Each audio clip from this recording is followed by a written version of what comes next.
बिस्मिल्लाहिर्रहमानिर्रहीम। अस्सलामु अलैकुम दोस्तों, उम्मीद आप सब खैरियत से होंगे। शोलों का कफन एपिसोड 6। सुबह होते ही हस्बे मामूल महामंत्री विक्रम सिंह आफरीदी की खबरगिरी के लिए उसके कमरे में दाखिल हुआ। आफरीदी ने आदाब हुक्मरानी के ज़ेर असर अपने बिस्तर पर उठने की कोशिश की, मगर विक्रम सिंह ने उसे हाथ के इशारे से रोकते हुए कहा, तुम बहुत ज्यादा जख्मी हो चुके हो और एक जख्मी शख्स अपनी नातवानी के बाइस बाज रस्में अदा करने का पाबंद नहीं होता। आराम से लेटे रहो। विक्रम सिंह का लहजा बज़ाहिर नरम महसूस हो रहा था, मगर गुज़िश्ता दिनों की तरह उसके अंदाज़े गुफ्तगू में शगुफ्तगी नहीं थी। एक किस्म की बेगानगी और बेताल्लुकी थी जिसे आफरीदी ने फौरन ही महसूस कर लिया था। आपके राजवेद मेरे जख्मों के बारे में क्या राय रखते हैं? आफरीदी ने विक्रम सिंह की बदली हुई रविश को नजरअंदाज करते हुए कहा। उनके ख्याल में मुझे कब तक इस माजूरी से निजात मिल जाएगी? विक्रम सिंह ने आफरीदी के सवाल का फौरन जवाब नहीं दिया।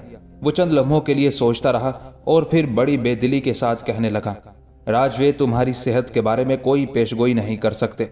अब ये तुम पर मुनहसिर है कि जल्द अज जल्द सेहतयाब होना चाहते हो या। विक्रम सिंह ने अपनी बात अधूरी छोड़ दी थी। मैं महामंत्री की नामुकम्मल गुफ्तगू का मफहूम समझने से कासिर हूँ। आफरीदी विक्रम सिंह का मतलब समझ चुका था, मगर वो महामंत्री की तरह खुद भी मसलहत से काम ले रहा था। एक सफीर को अपनी जिम्मेदारियों का एहसास होना चाहिए। महामंत्री विक्रम सिंह ने यकसर बदले हुए लहजे में कहा, बेशक ये मेज़बान का फर्ज है कि वो अपने मेहमान की खातिरदारी का लिहाज रखे, मगर मेहमान भी कुछ अखलाकी असूलों का पाबंद होता है। अगर ये पाबंदी मजरू होने लगे तो मेहमान अपने दर्जे से गिर जाता है, फिर वो मेहमान नहीं रहता, एक बारे गिरा बन जाता है। विक्रम सिंह आहिस्ता आहिस्ता खुल रहा था। क्या महामंत्री पूरे यकीन के साथ कह रहे हैं कि मैंने अपनी सफारती जिम्मेदारियों को नजरअंदाज कर दिया है?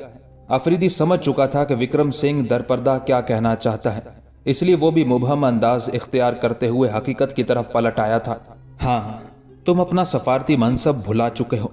अब की बार विक्रम सिंह की आवाज कदरे तेज थी। तुम्हें यह हक नहीं पहुंचता कि तुम राजपूतों के देवताओं पर उंगली उठाओ या उनकी शान में कोई हकीर लफ्ज इस्तेमाल करो।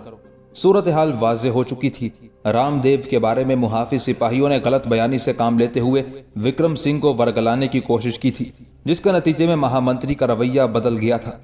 आपको गलत इतलात फराहम की गई हैं। आफरीदी ने इंतहाई जुर्रत और बेबाकी का मुजाहरा करते हुए कहा। अचानक कमरे में धुआं भर जाने से मुझे घुटन का एहसास होने लगा था, इसलिए मैंने मुहाफिज सिपाहियों से दरवाजा बंद करने को कहा था, बस इससे ज्यादा कुछ नहीं।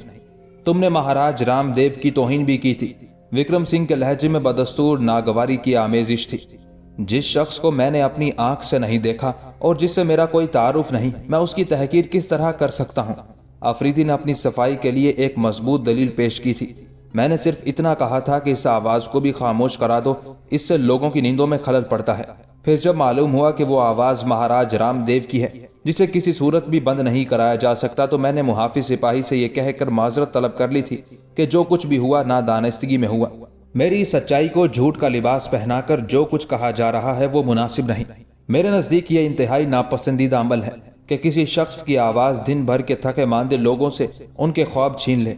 मगर जब मुझ पर यह हकीकत जाहिर हुई कि उस आवाज का गूंजते रहना अहले चितौड़ के लिए मजहबी रस्म की हैसियत रखता है, तो मैंने मुकम्मल खामोशी इख्तियार कर ली थी।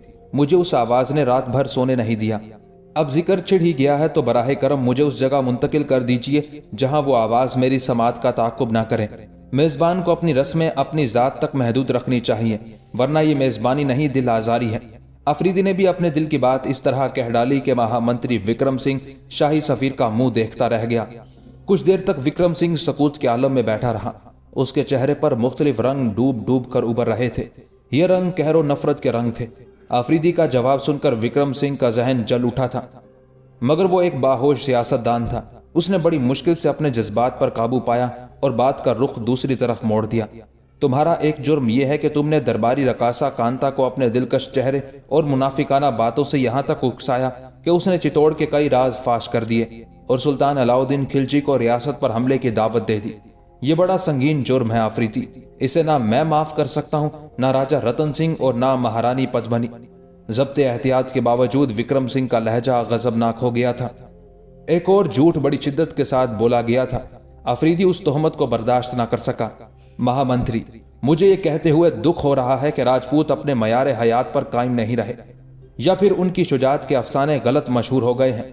ये कैसी मर्दानगी है कि मुसलसल मेरी जात से झूठ और हेला साजी को मंसूब किया जा रहा है। मैं नहीं जानता कि इन तमाम बातों से आपका क्या मकसद है। मैंने कब ये ख्वाहिश जाहिर की थी कि आप मेरे लिए औरत और शराब का एहतमाम करें। यह मेरी तौहीन थी, मगर मैं कोई हरफ शिकायत जबान पर नहीं लाया।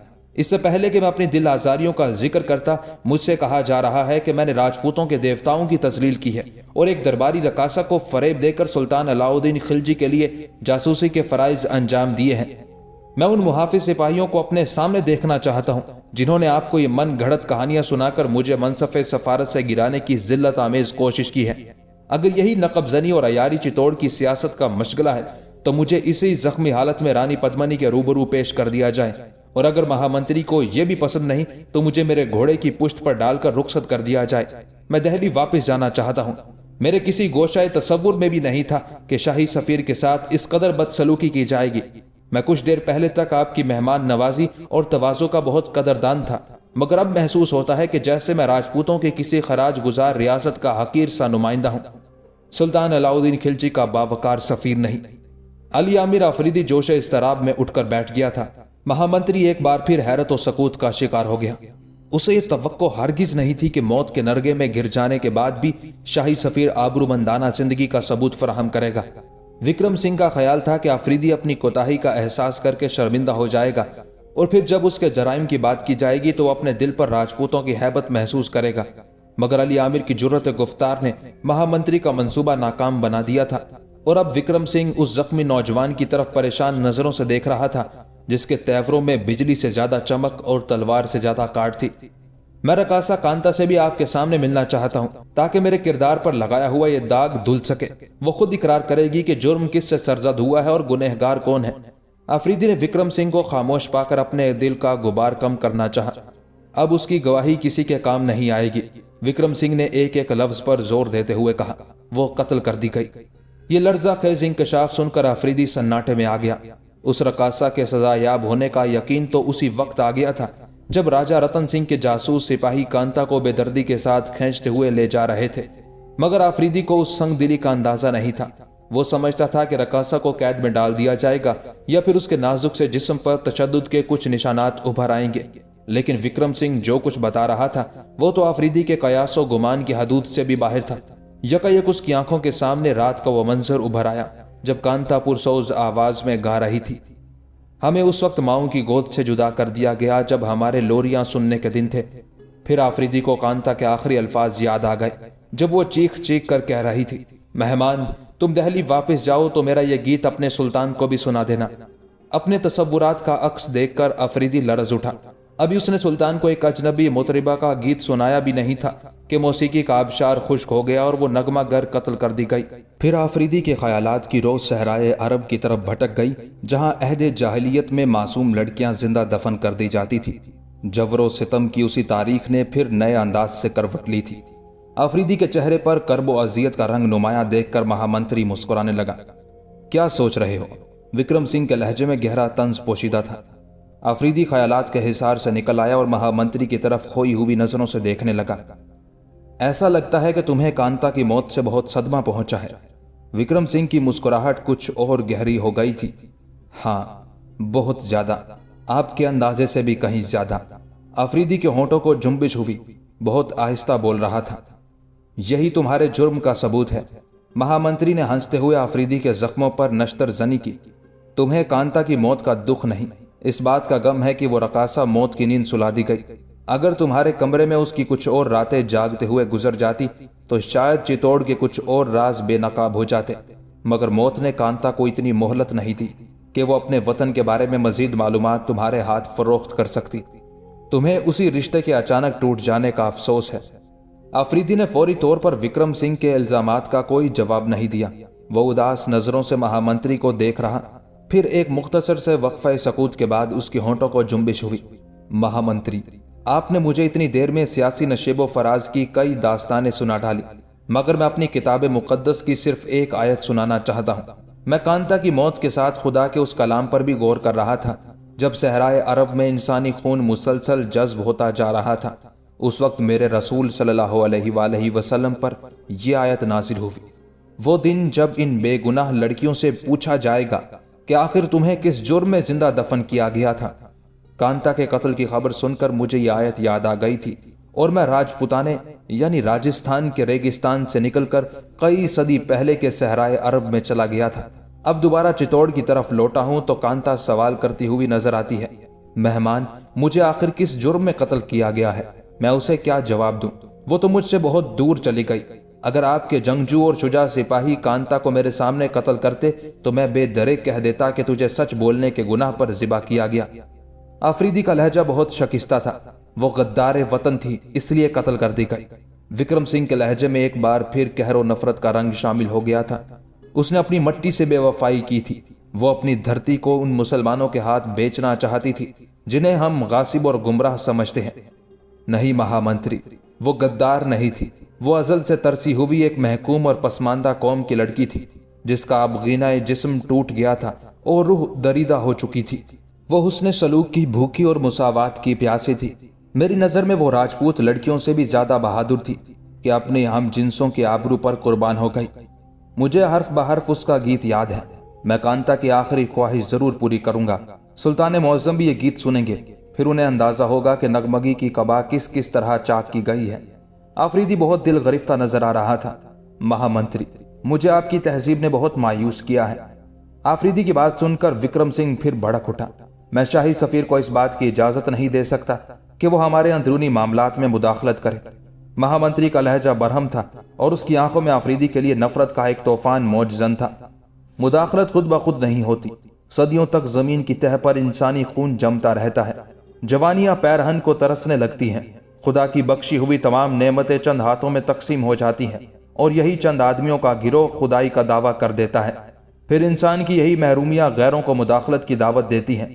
اس دعوت پر سلطان نہیں آئے گا تو کوئی دوسری طاقت آئے گی تاکہ زمین کی ناہمواریاں دور ہو جائیں۔ آفریدی کے الفاظ کیا تھے، آتش فشاں کا دہانہ کھل گیا تھا۔ مہا منتری کی قوت برداشت جواب دے گئی تھی۔ وہ شدید عالم طیش میں اٹھ کر کھڑا ہو گیا، پھر اس نے واپس جانے کے لیے تیزی سے قدم بڑھائے مگر اچانک پلٹ آیا۔ سفارت کے یہ انداز نہیں ہوتے۔ تم نے ہمارے مذہب، ہماری سیاست اور ہمارے معاشرے کی اس طرح توہین کی ہے کہ ہم اسے فراموش نہیں کر سکتے۔ اب ہم تمہارے جرائم کے ثبوت پیش کرنے کے پابند نہیں ہیں۔ خود تمہاری زبان ہی کھلی ہوئی مجرم ہے اور یہی زبان ایک دن رنگ لا کر رہے گی۔ یہ کہہ کر وکرم سنگھ آفریدی کے کمرے سے نکلا اور اس خلوت خاص میں چلا گیا جہاں راجہ رتن سنگھ اور رانی پدمنی بے چینی سے اس کے منتظر تھے۔ وکرم سنگھ کو دیکھتے ہی راجہ رتن سنگھ بول اٹھا، اب سلطان کے سفیر کا کیا حال ہے؟ حالت پہلے سے بہتر ہوتی جا رہی تھی مگر کل رات اس نے رقاصہ کو بچانے کے لیے دوبارہ اپنے آپ کو زخمی کر لیا۔ وکرم سنگھ سر جھکائے وضاحت کر رہا تھا، کیا تم نے اسے کانتا کے قتل کی خبر سنا دی؟ راجہ رتن سنگھ نے دریافت کیا۔ میں نے بہت لرزہ خیز انداز میں اسے اطلاع بہم پہنچائی تھی مگر وہ اس خونی کھیل سے ذرا بھی متاثر نہیں ہوا۔ کہہ رہا تھا کہ یہی ظلم بڑی طاقتوں کو دوسرے کے معاملات میں مداخلت کی دعوت دیتا ہے۔ اسے یہ جرت کیوں کر ہوئی؟ اب کی بار رانی پدمنی وکرم سنگھ سے مخاطب ہوئی تھی اور اس کا لہجہ نہایت تحقیر آمیز تھا۔ وہ ایک ذہین، تعلیم یافتہ اور بے باک سفیر ہے، حالات کے ایک ایک پہلو پر نظر رکھتا ہے۔ کانتا کی زبان کی ایک لغزش نے اس پر یہ راز فاش کر دیا ہے کہ ریاست ناانصافیوں کی آگ میں جل رہی ہے اور سلطان علاؤدین خلجی اسی آگ سے فائدہ اٹھانے کی کوشش کرے گا۔ پھر اسے خاموشی کے ساتھ قتل کر دو۔ رانی پدمنی کی غرور و ناز میں ڈوبی ہوئی آواز ابھری۔ اس واقعے کے بعد آفریدی کا دہلی واپس جانا زیادہ خطرناک ہوگا۔ رانی پدمنی بازوں میں خود سیاست کے ایک مسئلے کو سلجھا رہی تھی مگر اس کی رائے سراسر احمقانہ تھی۔ مہارانی، کسی بڑی طاقت کے سفیر کا قتل کرنا آسان نہیں ہوتا۔ اگر ہم شدت جذبات میں ایسا کر بیٹھیں تو سلطان کا غصہ وحشت و درندگی کا رنگ اختیار کر لے گا۔ اگر کسی بستی میں ایک تنکا بھی اس کے خلاف سرکشی اختیار کرتا ہے تو وہ پوری بستی کو ڈبونے کے لیے ہلاکت و بربادی کا سیلاب لے آتا ہے۔ کیا راجپوت سورما کوئی لقمہ تر ہے کہ سلطان کی خوراک بن جائیں؟ رانی پدمنی اپنے حسن کے نشے میں وہی طفلانہ باتیں کر رہی تھی۔ وکرم سنگھ کچھ دیر کے لیے گہری سوچ میں غرق ہو گیا، پھر اس نے سر اٹھایا اور مؤدب لہجے میں رانی پدمنی سے کہنے لگا، اب تک شاہی سفیر کی ایک ہی کمزوری میرے ہاتھ آ سکی ہے۔ وہ کیا؟ رانی پدمنی نے پرجوش لہجے میں پوچھا۔ وہ مہاراج رام دیو کی سلگائی ہوئی خوشبو کے دھوئیں اور ہیبت ناک آواز میں پڑھے جانے والے منتروں سے سخت بیزار ہے۔ کل رات وہ ایک لمحے کے لیے بھی سو نہیں سکا۔ اگر مہاراج رام دیو اپنے سارے طلسمات افریدی کے سامنے ظاہر کر دیں اور اپنی تمام ساحرانہ قوتوں کو استعمال میں لے آئیں تو مجھے یقین ہے کہ وہ دہشت زدہ ہو جائے گا، اور پھر خوف کی یہ کیفیت جب اس کے اعصاب پر مسلط ہو جائے گی تو اس بات کا امکان موجود ہے کہ وہ دہلی جا کر سلطان کے سامنے سارے حالات بیان کرے گا، اور اس طرح تسلیم کر لیا جائے گا کہ چتوڑ صدیوں کی طرح آج بھی ناقابل تسخیر ہے۔ بس یہی ایک صورتحال ہے کہ ہم علاؤدین خلجی کے قہر و غضب سے محفوظ رہ سکتے ہیں۔ ماضی کے پس منظر میں مہامنتری وکرم سنگھ کا مشورہ معقول تھا۔ مہاراج رام دیو نے اپنی ساحرانہ قوتوں کے ذریعے کئی دشمن ریاستوں پر غلبہ حاصل کیا تھا۔ دشمن سپاہیوں پر کبھی آگ برسی تھی اور کبھی یالہ باری ہوئی تھی، کبھی آندھی کا ایسا گرد و غبار اٹھا تھا کہ حریفوں کے خیمے تک اکھڑ گئے تھے۔ ان مسلسل واقعات کے بعد پھر کسی ہندو ریاست کے حکمران نے چتوڑ کا رخ نہیں کیا تھا، اور اس کے ساتھ ہی مہاراج رام دیو کو راجپوتانے کا ساحر اعظم مان لیا گیا تھا۔ مہاراج رام دیو شادی دیو کے بھائی کی نسل میں سب سے بڑا جادوگر تھا۔ شادی دیو وہ ساحر تھا جس پر سارے ہند کے بت پرست ناز کرتے تھے۔ شادی دیو نے اس ہلاکت خیز علم کو اس قدر عروج پر پہنچا دیا تھا کہ طویل و عریض ہندوستان میں اس کی مہارت فن کی کوئی دوسری مثال نہیں ملتی تھی۔ ہندوؤں کی بعض کتابوں میں بڑے فخر سے یہ بات لکھی گئی ہے کہ حضرت موسیٰ علیہ السلام کے دور میں جو حیثیت سامری کی تھی، پرتھوی راج چوہان کے عہد حکومت میں وہی درجہ شادی دیو کا تھا۔ پھر جب حضرت خواجہ معین الدین چشتی اجمیری تشریف لائے تو پرتھوی راج چوہان نے آپ کو اس علاقے سے بے دخل کرنے کے لیے شادی دیو کی شعبدہ بازیوں کا سہارا لیا۔ ہندوستان کا وہ پورا دور طلسمات اور جادو کے شکنجوں میں جکڑا ہوا تھا۔ شادی دیو نے اس مرد مسلمان کے سامنے اپنے آبائی ہنر کے کئی بھرپور مظاہرے کیے، مگر حضرت خواجہ غریب نواز رحمت اللہ علیہ پر شادی دیو کے سحر کا ذرا برابر اثر بھی نہیں ہوا۔ پھر جب شادی دیو آخری مارکے کے لیے حضرت خواجہ غریب نواز کے مقابل آیا تو اپنے بزرگوں کا سکھایا ہوا سارا جادو بھول گیا، اور پھر اس نے عاجز آ کر سلطان الہند حضرت خواجہ غریب نواز رحمت اللہ علیہ کے پائے اقدس پر اپنا سر رکھ دیا اور ایک نگاہ کرم کی بھیک مانگنے لگا۔ حضرت خواجہ نے شادی دیو کو مشرف با سلام کیا۔ ایمان کی دولت سے سرفراز ہونے کے بعد شادی دیو نے اپنے چھوٹے بھائی کام دیو کو بھی اسلام کی دعوت دی، مگر اس کا قلب مکمل طور پر سیاہ ہو چکا تھا۔ شہاب الدین غوری کے ہاتھوں پرتھوی راج چوہان کی شکست کے بعد کام دیو اجمیر سے فرار ہو کر چتوڑ میں مقیم ہو گیا۔ یہاں آ کر اس نے بے پناہ ترقی کی اور شادی دیو کی جگہ ساحر اعظم کا خطاب پایا۔ پھر کام دیو دنیا سے رخصت ہونے لگا تو اس نے سارا سیاہ علم اپنے بیٹے رام دیو کو منتقل کر دیا۔ اس وقت مسلمانوں کی سیاسی حکمت عملی کچھ اور تھی۔ وہ اپنی ضرورت کے مطابق دیگر علاقوں پر لشکر کشی کر رہے تھے۔ چتوڑ اور راجپوتوں کے دیگر علاقوں سے یہ بے تعلقی دیکھ کر رام دیو نے مشہور کر دیا کہ اب مسلمان کبھی ادھر کا رخ نہیں کریں گے، اور یہ جو کچھ ہوگا اس کے جادو کے زیر اثر ہوگا۔ مگر جب سلطان علاؤدین خلجی نے چتوڑ کی تسخیر کا منصوبہ بنایا اور ابتدائی مرحلے میں اپنے سفیر علی عامر آفریدی کو بھیجا تو یہاں کے حکمرانوں کی راتیں بے خواب ہو گئیں۔ علی عامر کی شجاعت و بے باکی نے راجپوتوں کے حکمران طبقے پر یہ بات واضح کر دی تھی کہ اب کی بار سرزمین چتوڑ بھی سلطان کے قدموں کو بوسہ دیے بغیر محفوظ نہیں رہ سکے گی۔ یہی وجہ تھی کہ راجہ رتن سنگھ اور مہارانی پدمنی علی عامر آفریدی کو رام دیو کی ساحرانہ قوتوں سے دہشت زدہ کرنا چاہتے تھے۔ پھر طویل غور و فکر کے بعد یہ طے پایا گیا کہ جب تک علی عامر آفریدی کے زخم اچھے نہیں ہو جاتے اس وقت تک روزانہ اس کے کمرے میں ایک خوبصورت جام بکف عورت بھیجی جائے اور مہاراج رام دیو اپنا خوفناک جادوئی عمل جاری رکھیں تاکہ دیوتاؤں کی قوت کے مظاہرے دیکھ کر آفریدی اپنا ذہنی توازن کھو بیٹھے۔ پھر جب فضاؤں کے دوش پر رات کی زلفیں بکھر گئی تو علی عامر آفریدی کے خیالات سیلاب کے سرکش پانی کی طرح بہنے لگے۔ پھر اچانک کسی نے تصورات کی موجوں کے سامنے کوئی دیوار سی کھڑی کر دی۔ آفریدی کی سوچ کا طلسم ٹوٹ گیا اور اس طلسم کو توڑنے والی وہ لڑکی تھی جو سونے کے تشت میں سامان کیف و نشاط لیے علی عامر کے سامنے کھڑی تھی، ایک اور کانتا۔ آفریدی لرز سا گیا۔ پھر آفریدی نے خود ہی اپنے خیال کی نفی کر دی، نہیں یہ کانتا نہیں ہے۔ سامنے کھڑی ہوئی لڑکی کے چہرے پر نہ وہ معصومیت تھی اور نہ وہ زخم خوردہ مسکراہٹ اور نہ روشن آنکھوں کے گوشوں سے ابھرتا ہوا اور نہ مالود دھواں۔ پھر یہ کون تھی؟ یقیناً مہامنتری کی اعلی کار ہوگی۔ پھر وہی ہوا۔ مہامنتری نے ریاست کی خوبصورت ترین لڑکی کو اس لیے بھیجا تھا کہ علی عامر آفریدی اپنی توبہ توڑ دے اور وہ بھی دوسرے شاہی سفیروں کی طرح بن جائے کہ ریاست کی حدود میں داخل ہوئے، حکمران طبقے کو غلامانہ سلام پیش کیے، چند روز کے لیے خوبصورت لڑکیوں کو اپنا ہم سفر بنایا، شرابیں بھی، حلال و حرام کھانے کھائے اور جوابی پیغام لے کر رخصت ہو گئے۔ علی عامر آفریدی اب مکمل طور پر خیالات کے حصار سے نکل آیا تھا اور اس لڑکی کو بغور دیکھ رہا تھا جس کے مرمری پیکر میں جہاں سوزی کے تمام رنگ شامل تھے اور شبنم فشانی کی دھندلی سی بھی کوئی ادا موجود نہیں تھی۔ لڑکی تم کیوں آئی ہو؟ بالآخر आफरीदी के होंठों को जुम्बिश हुई। महामंत्री विक्रम सिंह ने मुझे शाही मेहमान को खुश करने की जिम्मेदारी सौंपी है। लड़की ने बड़े शौक लहजे में कहा, तुम्हारा नाम? आफरीदी बेसबब उससे गुफ्तगू कर रहा था।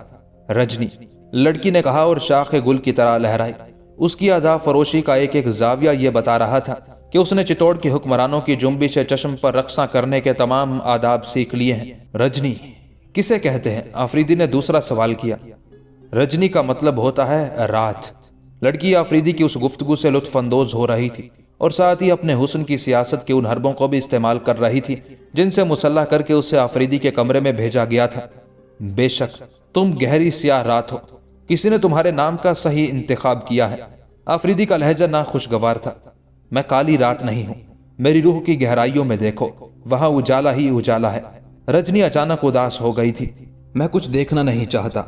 आफरीदी की बेजारी बढ़ती जा रही थी। ये शीशे और सोने के बर्तन बाहर ले जाकर फेंक दो। मैंने महामंत्री से कह दिया था कि ये सारी चीजें मेरे लिए नाकाबिले बर्दाश्त हैं। मैं ऐसा नहीं कर सकती। रजनी की वो आर्जी कैफियत खत्म हो चुकी थी और अब उसके चेहरे पर शोखी और शरारत की गुमराह कुन कंदीलें रोशन थी। वो रात के खुन कंधेरों को दिन की तपती हुई धूप में बदलना चाहती थी। मुझे यही हुक्म दिया गया है कि मैं शाही सफीर को कैफो तरफ के वो रंगीन लम्हात फराहम करूं कि उन्हें आखिरी सांसों तक राजपूतों की मेहमान नवाजी याद रहे। ये कहकर रजनी ने वो सोने का तश्त और मुनक्कश शीशा और सुराही एक तरफ रख दिए। इस दौरान आफरीदी ने अपनी आंखें बंद कर ली थी और वो सोच रहा था कि यह सब कुछ उसकी दिल आजारी के लिए किया जा रहा है। आफरीदी चाहता तो रजनी के साथ भी कांता जैसा सलूक कर सकता था, मगर इस ख्याल ने उसे अपने इरादे से बाज रखा कि कहीं रजनी भी सुबह होते होते कांता की तरह कत्ल ना कर दी जाए। इसलिए उसने करवट बदल ली थी। अब मैं क्या करूं? रजनी ने शाही सफीर की उस हरकत को बड़े ताज्जुब से देखा था। वो तेजी से आगे बढ़ी तो पूरा कमरा पाजेब की झंकार से गूंज उठा। आखिर मेरे लिए क्या हुक्म है? रजनी आफरीदी के सामने आते हुए बोली। सुराही में जमा शुदा एक एक कतरा अपने हलक में उंडेल लो, फिर बदमस्त होकर बाहर चली जाओ या इसी कमरे के किसी गोशे में चुपचाप पड़ी रहो। इस तरह तुम पर भी नाफरमानी का इल्जाम नहीं आएगा और मेरी रात भी सुकून से गुजर जाएगी। आफरीदी की आंखें बदस्तूर बंद थी और वो शदीद नागवारी के अंदाज में बोल रहा था। मैं तो शराब नहीं पीती। रजनी ने हैरत से कहा। तो फिर अपने महामंत्री को पिला दो, वही तुम्हें इसके जायके की दाद भी दे सकेगा। हम पानी पीने वाले लोग अपनी बिसात से ज्यादा की ख्वाहिश नहीं करते। आफरीदी ने अपनी गुफ्तगू को नया रंग दे दिया था। इससे रकासा रजनी मजीद हैरत में डूब गई थी। उसने अपनी जिंदगी में पहली बार किसी नौजवान को इस कदर बेहिसी का शिकार देखा था। कुछ देर तक वो किसी मुजस्मे की मानित खड़ी रही, फिर आफरीदी के पैरों की जानिब फर्श पर बैठकर रुबाब के तारों को छेड़ने लगी। आफरीदी के दिल पर चोट सी पड़ी। कल रात कांता ने भी इसी तरह रुबाब छेड़ा था और फिर उसके होंठों से जो नगमा फूटा था उसी नगमे ने उसकी जान ले ली थी। आफरीदी ने चाहा कि रजनी को गीत गाने से रोक दे और उसे बता दे कि यही गीत उसकी मौत का पैगाम बन सकता है, मगर आफरीदी चुपचाप लेटा रहा। उसकी समात की तमाम कुव्वतें रुबाब की आवाज पर मरकूज थी और वो इंतजार कर रहा था कि रजनी के होंठों को किस तरह जुम्बिश होती है और होंठों से उभरने वाले बोल दिल के किस जख्म का पता देते हैं। रजनी के गीत से भी खून बह रहा था, मगर यह खून एक आम सी लड़की के जज्बों का खून था जिसे उसका महबूब रोता छोड़कर किसी दूर दराज की बस्ती में जा बसा था, और अब वही लड़की बिरहा की दबी दबी आग में किसी गीली लकड़ी की तरह सुलग रही थी। रजनी की आवाज भी दिलकश थी और गायकी का अंदाज भी मौसीकी के असूलों पर पूरा उतरता था। आफरीदी हमाक से उसका गीत सुनता रहा। हिजरो फिराक की बात चली तो अली आमिर को अपनी वालदा शाइस्ता बेगम और छोटी बहन आलिया याद आ गई। माँ और बहन का तस्वुर उभरा तो मलिक काफूर का गलीस चेहरा भी नजरों के सामने घूम गया। उन तमाम यादों में अजियतों की मुख्तलिफ चिंगारियां दबी हुई थी। आफरीदी के दिलो दिमाग पर जलता हुआ गुबार छाने लगा। कोई खुशी का राग छेड़ो, आफरीदी ने करबनाक यादों से पीछा छुड़ाने के लिए कहा। कोई भजन गाओ ताकि चित्तौड़ के देवता तुमसे खुश रहें। पत्थरों के नगर में जो एक बार बिछड़ गया सो बिछड़ गया। जाने वालों को याद ना करो कि वो बहुत बेरहम होते हैं। रजनी को आफरीदी की इस फरमाइश पर बड़ी हैरत हुई थी। वो शाही सफीर के अल्फाज में छुपे हुए तंज को महसूस किए बगैर हिंदुओं का मशहूर भजन गाने लगी। बर्ज में होली खेलत नंदलाल। उस भजन में कृष्ण जी को उस सरजमीन पर गोपियों के साथ होली खेलते हुए दिखाया गया था जहां रंगो नूर की बारिश होती थी, और रकासा रजनी उसे गीत को राजपूतों की इस बस्ती में गा रही थी जहां ये सरकश कौम ब्राह्मणों के साथ मिलकर इंसानी खून से होली खेलती थी। कैसा भजन था और कैसे उसके मानने वाले थे, कैसे लचकते लहराते नरम अल्फाज थे और कैसा जहरीला और जानलेवा उनका मफहूम था। आफरीदी खामोशी से रजनी का गीत सुन रहा था। وہ مدھم سروں کے ساتھ من موہ لینے والے انداز میں گا رہی تھی۔ آفریدی کو اس کی نغمگی سے کوئی دلچسپی نہیں تھی، وہ تو صرف رجنی کو موت کے دراز ہاتھوں سے دور رکھنا چاہتا تھا۔ رجنی کانتا کے مقابلے میں بہت ہوشیار لڑکی تھی، مگر پھر بھی اس کا تعلق چتوڑ کی غلام آبادی سے تھا۔ کانتا کی موت سے عبرت حاصل کرنے کے باوجود رجنی بھی اپنے دل کے درد کو پوشیدہ نہیں رکھ سکی تھی۔ غیر ارادی طور پر اس کے گائے ہوئے گیت سے خوں گشتہ آرزوؤں کا اظہار ہونے لگا تھا۔ آفریدی کو اندیشہ تھا کہ کہیں رجنی بھی اپنے اس بیرا روی کے سبب فنا کے گھاٹ نہ اتار دی جائے، اس لیے وہ رجنی سے فسانہ دل سننے کی بجائے بھجن سن رہا تھا۔ اور نادان لڑکی سمجھ رہی تھی کہ شاہی سفیر کو ہولی کے رنگوں میں نہائی ہوئی گوپیوں سے بہت زیادہ دلچسپی ہے۔ ابھی رجنی کا گیت جاری تھا کہ یکایک لوبان کی خوشبو کمرے میں بھر گئی اور چاروں طرف وہی دھواں پھیلنے لگا جسے چتوڑ کے باشندے مقدس دھواں کہتے تھے۔ آفریدی گھبرا کر اٹھ بیٹھا، اس کے نزدیک یہ بڑا جارحانہ عمل تھا۔ پھر کچھ دیر بعد وہی کرہی آواز ابری جس نے کل رات آفریدی کی سماعت کو مجروح کر دیا تھا۔ محافظ سپاہیوں کے بقول وہ مہاراج رام دیو کی آواز تھی۔ آفریدی نے محسوس کیا جیسے وہ آواز بہت قریب سے ابھر رہی ہے۔ علی عامر نے اپنی ساری توجہ اس آواز کے سننے پر مرکوز کر دی۔ رام دیو انہی کلمات کی گردان کر رہا تھا جن کے مفہوم سے آفریدی قطعاً ناآشنا تھا۔ تمہارے مہاراج رام دیو جو کچھ پڑھتے ہیں تم اس کا مطلب سمجھتی ہو؟ آفریدی نے بے اختیار ہو کر رجنی سے پوچھا۔ رقاصہ نے نفی میں اپنے سر کو جنبش دی، اس کی آنکھوں میں دہشت کی پرچھائیاں لرز رہی تھی۔ آفریدی اپنی غلطی پر شرمسار نظر آنے لگا۔ وہ رجنی کو کسی آزمائش میں مبتلا کرنا نہیں چاہتا تھا، مگر اس کی یہ خواہش ضرور تھی کہ وہ رام دیو کے اس عمل کی حقیقت کو جان لے جو روزانہ آدھی رات کے وقت شروع کیا جاتا تھا اور جس کی تاثیر اہل چتوڑ کو ہر مصیبت سے محفوظ رکھتی تھی۔